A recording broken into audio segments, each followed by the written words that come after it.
Hello again. Now the main stories in London. The father of two young men stabbed to death 4 years apart has spoken of his anger that their killers have still not been found.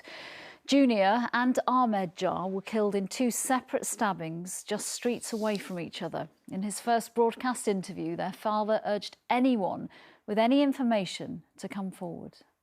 I've just been feeling very angry, very devastated. I'm appealing to get in touch with the police, because that's all the police want. They just want that piece of evidence. The terrorist who stabbed two people in Streatham had signalled to officers he wanted to kill the Queen before being released from prison. The inquest into Sudesh Aman's death heard today that officers pleaded with the parole board to keep him behind bars. This was because of threats to carry out attacks. When released, two people were injured during the attack in February last year.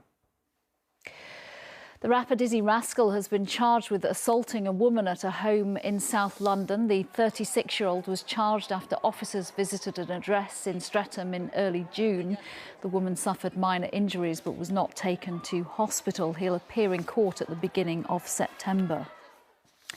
As you may have just heard, scientists at a top London university are working out the best way to find out the best time to give pregnant women their COVID vaccine.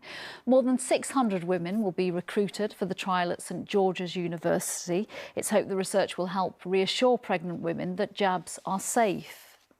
We know that during pregnancy, women have an increased risk of severe COVID-19, increased hospitalization, intensive care admission, increased mortality. And so it's really important to identify how to best protect them.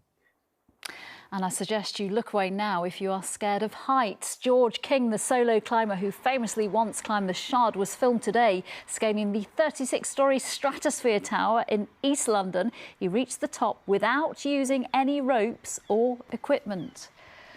Wow, now the weather with Sally.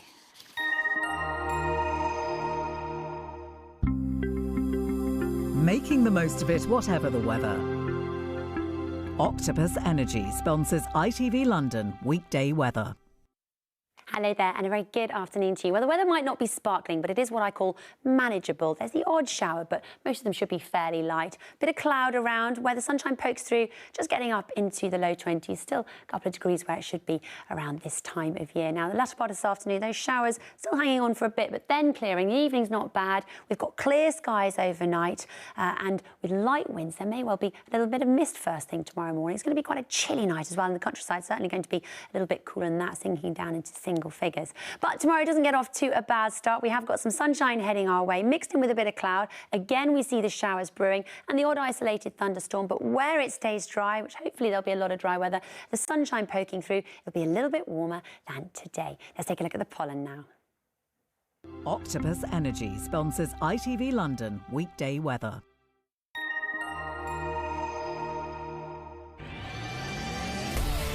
Hello, summer. Piri sponsors ITV Pollen Count. Good news on the pollen front. The grass pollen season is coming to an end. We've got weed pollen now in the forecast and the levels are low for the next few days. I'll see you later on. Cheerio. Just time to take a look at what's coming up on tonight's programme with an iconic voice returning to the West End, sort of. My eyes adore you. The sound of Frankie Valli recreated as Jersey Boys opens on the West End for the first time in 4 years. We'll be speaking to the cast. That's at 6. Until then, bye-bye for now.